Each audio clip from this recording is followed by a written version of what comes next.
नमस्कार दोस्तों, कैसे हो आप सब। आज हम बात करेंगे ससुर के पैर क्यों नहीं छूना चाहिए। एक बार मैं जब ससुराल गया तो मेरे ससुर से मैंने राम राम कर लिया, मतलब जो कि नॉर्मली हम लोग करते ही है। तो उन्होंने मुझसे कुछ नहीं कहा। मेरी पत्नी से उसके बाद कहा कि उनको कहना कि मेरे से राम राम ना करे, बस पैर छुए। तो मेरी पत्नी ने मुझे बताया कि यह नहीं करना है। उसके बाद मैंने पैर छूना शुरू किया। हालांकि सही क्या है और गलत क्या है इसके बारे में हम अभी चर्चा करेंगे। इससे पहले मैंने कभी इसके बारे में सोचा नहीं था। तो कुछ ऐसे कारण हैं जिसकी वजह से ये कहा जाता है कि दामाद को ससुर के पैर नहीं छूने चाहिए। कन्यादान की मान्यता, दाता और याचक। जब ससुर अपनी बेटी का दान करता है तो वह दाता बनता है और दामाद याचक। दान देने वाला हमेशा बड़ा होता है और लेने वाला छोटा। हर दान में यही नियम है। दाता याचक के पैर छूता है, याचक दाता के नहीं। अगर दामाद ससुर के पैर छू ले तो दान का मान बिगड़ जाता है। यही शास्त्र का नियम है। यदि हम एक्चुअल में बात करें तो जैसे आप भिखारी को कुछ देते हैं तो आप उसके बदले में कुछ चाहते नहीं है। दान निस्वार्थ भाव से होता है। यदि भिखारी आप कहते हैं कि वह आपके पैर छुए तो फिर दान का महत्व खत्म हो जाता है। एक अन्य कारण है पौराणिक कथा, शिवजी और राजा दक्ष की कहानी।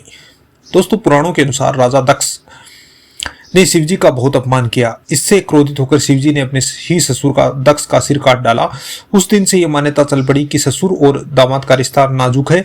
ससुर को दामाद से पूरी तरह बड़ा नहीं माना जा सकता, इसलिए दामाद को ससुर के पैर छूने से मना किया जाता है ताकि कोई तकरार ना हो। मान मर्यादा और पुरानी परंपराएं। पुराने जमाने में दामाद को घर की शान माना जाता था। जब दामाद ससुराल आता था तो उसे राजा की तरह बैठाया जाता था और उसकी खूब इज्जत की जाती थी। उसे ये उम्मीद थी कि वह सिर ऊंचा रखे। अगर वह ससुर के पैर छू लेता है तो उसकी राजा वाली मर्यादा खत्म हो जाती है। ऐसा करना गलत समझा जाता है। अब आता है बहू और दामाद में फर्क। दोस्तों, बहू और दामाद के पैर छूने में फर्क होता है। बहू को ससुर के पैर छूने का हुक्म है क्योंकि उसे घर की लक्ष्मी और सेविका का दर्जा दिया गया था। दामाद को यही दर्जा नहीं दिया गया, उसे मेहमान और रक्षक माना गया। पुरानी सोच ये थी कि मेहमान और रक्षक कभी किसी के पैर नहीं छूते। ये सीधा साधा फर्क है।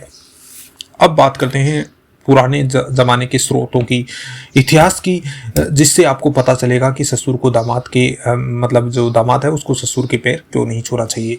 गौतम धर्मसूत्र 600 से 200 ईस्वी पूर्व ये ग्रंथ लिखा गया था। गौतम धर्मसूत्र में लिखा है, जो सबसे पुराने धर्म ग्रंथों में से एक है, साफ लिखता है कि ससुर को पैर छूकर सलाम नहीं करना चाहिए। ये कोई रिवाज नहीं बल्कि लिखित कानून है। यानी 2000 साल पहले ही ये नियम बना दिया गया था।